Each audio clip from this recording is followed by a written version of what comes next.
Hello again. In this lesson we are going to be talking about mean absolute deviation, or m.a.d.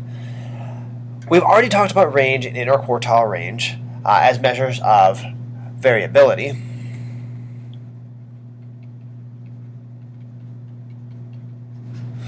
Another measure of variability is, in fact, the title of our lesson, is the mean absolute deviation. And it is often abbreviated m.a.d. Alright, it compares each data value in the set back to the mean. So, best to look at an example to figure out what we're talking about. So in example 1, the data set and line plot below represent responses to the question, how many books did you read last month? So here are the numbers in the data set, and here's a line plot of those points. So we want to find the mean absolute deviation. We want to use it to help us determine the spread or the variability of this data. So we can already kind of make some inferences about this data, seeing that we're going from 0 to 4, not a huge spread. Hopefully we can confirm that with our data points. My apologies, there already is kind of an error in the worksheet here. Add an extra line here splitting 6 and 7 up because there's actually 9 numbers in the data set, not 7. The first step in this process is to find the mean. Since we're comparing everything to the mean, we need to do that. So we're going to throw all our data points in here and use the table to help guide us. So we have 0, and then we have a 1, 1, 1, 3 of those, and then we have a 2, and then we have another 2, put that in the top half there. We have a 3, and then we have 2 4s.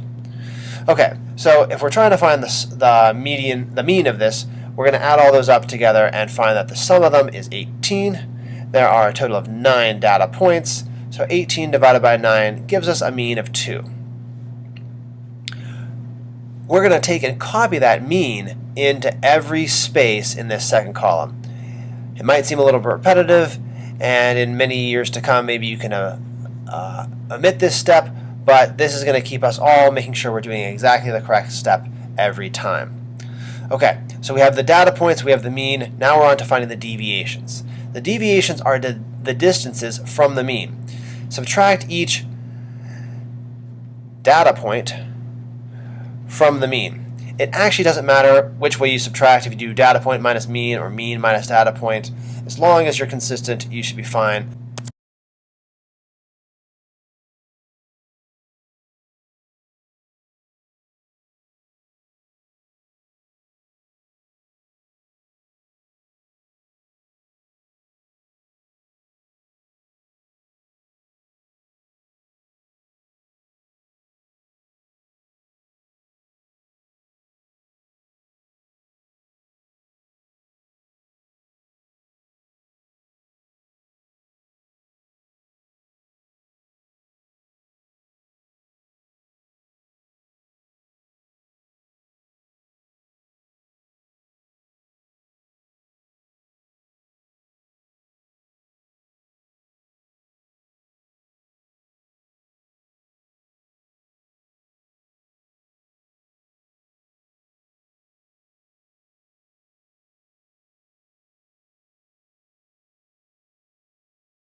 We're going to go ahead and subtract mean minus data point here.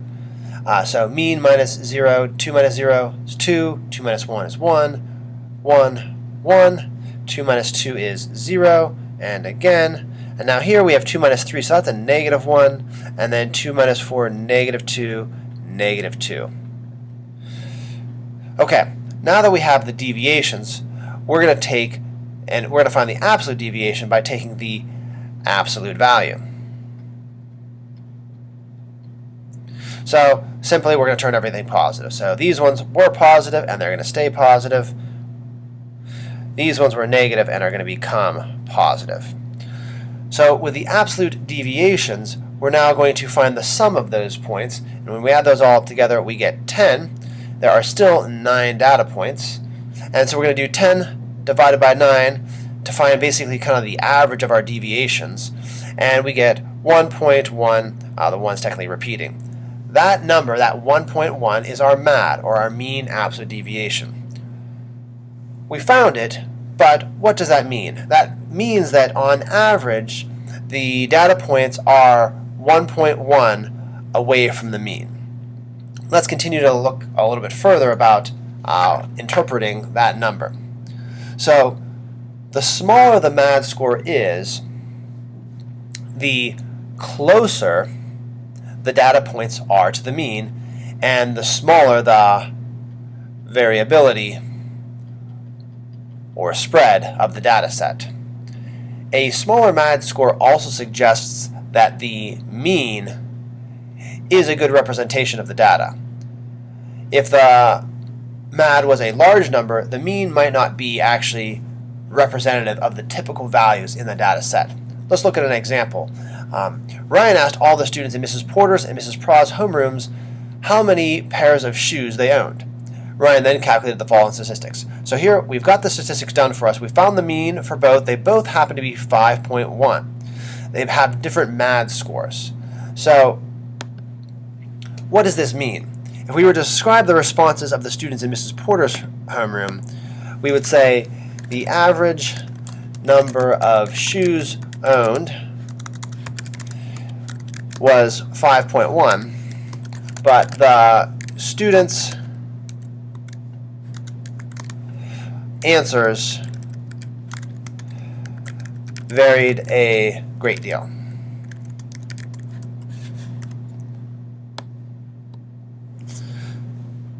.1 relative to this sample, that's a pretty big deviation. Now if we asked the same thing about Mrs. Pra's homeroom, we would say that the average number of shoes owned was still 5.1. We could say, and the students' answers did not vary greatly. So here, because this is a 1.8, we're saying that these numbers tend to be closer to the mean. So students were closer to that 5.1 typically. Here, students were farther away from that 5.1 typically. So what conclusions could we draw about Mrs. Pra's and Mrs. Porter's homerooms? Mrs. Pra's homeroom had a smaller spread of responses, and the mean of 5.1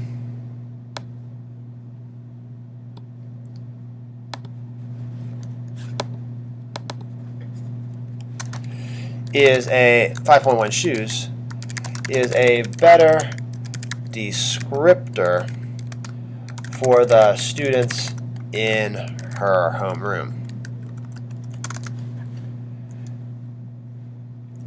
The mean of 5.1 shoes in Mrs. Porter's homeroom is not a great descriptor of the typical student. So when the m.a.d is larger, the mean is less meaningful, so to speak. Okay, let's look at another example here. So in the next example, we are actually going to have to do some calculations. Reagan went around and surveyed the boys and girls in Mr. Benedict's homeroom separately to determine if there was a difference between boys and girls based on the number of shoes they owned. So here we have the list of the girls' numbers and of the boys. So what we're going to do is we're going to use your m.a.d organizer to calculate the mean and m.a.d for this data set. and then we're going to bring our results back here. So this is going to be actually way at the end of your data set, of your packet, is going to be that. So I'm going to move to that real quickly. So at the back of your packet, you should see several of these tables here for your use throughout the problems in the packet. All right, so I'm going to use this first one over here to represent the girls. And if you wouldn't mind, go ahead and mark this as page 29, and this is number 3. And we'll mark this as the boys. That way, if you need to find it later, you can know where it is. All right, so I'm going to go ahead and put the data points in there from the girls 8, 3, 9, 6, 5, another 5, 8, 12, and 7. Great. If you want to, we can also fill the boys in momentarily here. This is 2, 5, 4, another 5, 4, 3, 4, 3, 6, 4. You might already have some intuition about which m.a.d score is going to be the lowest. But let's go ahead and do the calculations. When we add up all the girls' values, we get a sum of 67. There are 10 data points, which makes our mean calculation easy. 67 divided by 10, move the decimal point over, 6.7. Okay, so we're going to go ahead and we're going to fill 6.7 in for every spot in this next column. In the column after this, we're going to be subtracting 6.7 each time.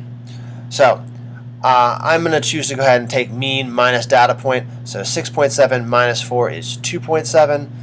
6.7 minus 8 is negative 1.3. Notice your decimal endings are always going to be 0.7 or 0.3 for this example. So I know some of you are dreading the decimals already, but really if you kind of catch on to the patterns, it's not going to be that bad. 6.7 minus 3 is 3.7. We get negative 2.3.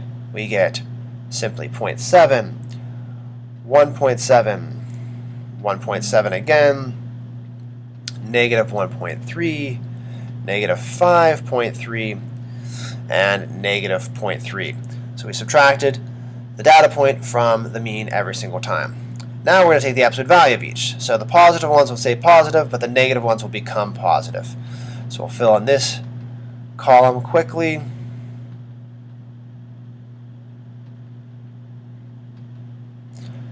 Turning all of our numbers positive.